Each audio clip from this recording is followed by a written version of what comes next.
새벽의 부동산 카페에는 묘한 긴장감이 돌고 있었습니다. 수많은 사람들이 모니터를 들여다보며 한숨을 쉬고 또 누군가는 손가락을 떨며 마우스를 쥐고 있었습니다. 그날은 바로 청약 발표일이었죠.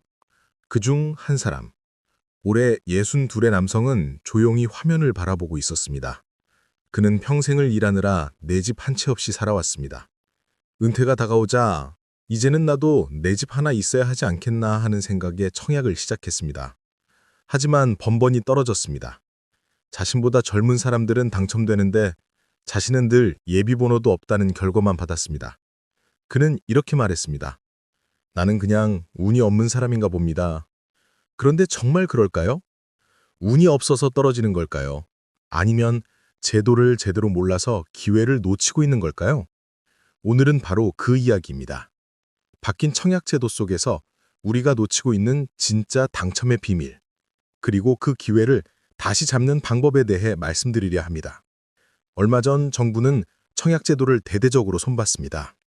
그 이유는 단순했습니다. 지금의 제도가 너무 복잡하고 실수 한 번이면 몇 년을 기다려야 했기 때문입니다. 그래서 이번 개편은 기회를 공정하게 나누자는 취지에서 시작되었습니다. 하지만 문제는 여기서부터입니다.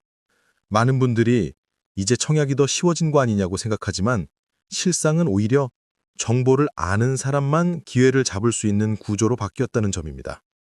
어떤 지역은 거주 요건이 완화되고 어떤 곳은 추천 비율이 높아졌습니다. 젊은 세대 중심이던 규칙이 일부 중장년층에게도 문을 열었습니다. 그런데 정작 이런 내용을 꼼꼼히 읽는 사람은 많지 않습니다. 그 틈에서 누군가는 조용히 당첨표를 받아듭니다. 운이 아니라 이해의 차이가 결과를 바꾼 것이죠. 청약의 핵심은 세 가지로 나뉩니다.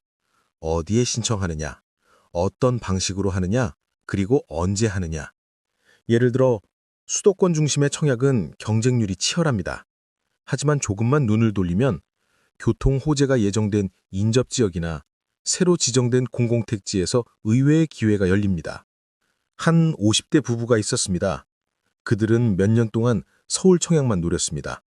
하지만 결과는 번번이 낙첨. 그러다 아내가 우연히 본 기사 하나가 눈에 들어왔습니다. 인근 신도시, 교통망 확충 예정. 그녀는 남편에게 이렇게 말했습니다. 이건 언젠가 서울처럼 될지도 몰라요. 그들은 과감히 청약 지역을 바꿨고 결국 당첨 통보를 받았습니다. 그때 그 남편이 했던 말이 아직도 기억에 남습니다. 운이 아니라 눈을 바꾼 덕분이었습니다. 청약에서 또 하나 중요한 변화는 가점제와 추첨제의 균형입니다.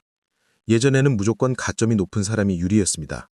하지만 이번 개편으로 일부 지역에서는 추첨 비율이 크게 늘었습니다. 이 말은 가점이 낮아도 기회가 있다는 뜻입니다. 특히 무주택 기간이 짧거나 자녀가 없는 중장년층에게도 당첨의 문이 조금 더 열렸습니다. 하지만 사람들은 여전히 나는 가점이 낮으니까 포기합니다. 이 포기 속에서 누군가는 아무 기대 없이 신청했다가 기적처럼 당첨 소식을 듣습니다.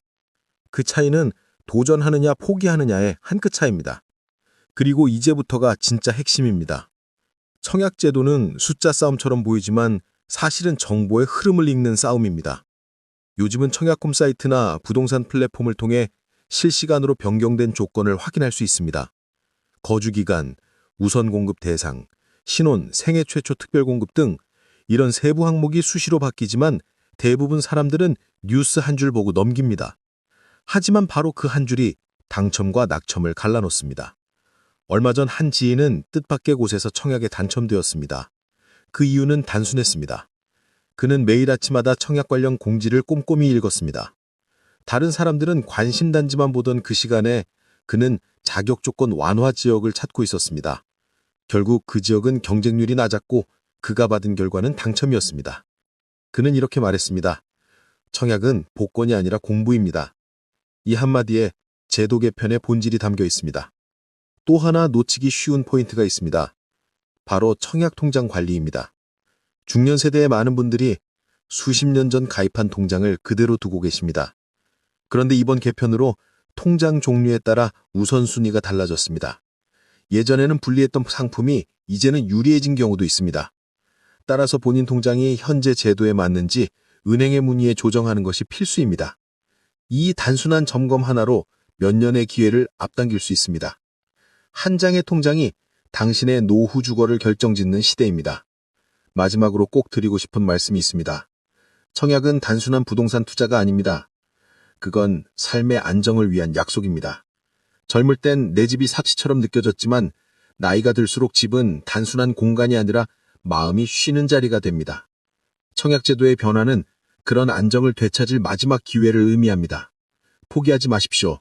제도는 끊임없이 바뀌고 그 변화 속엔 늘 누군가를 위한 문이 열립니다. 그 문이 이번엔 당신을 향해 열릴지도 모릅니다.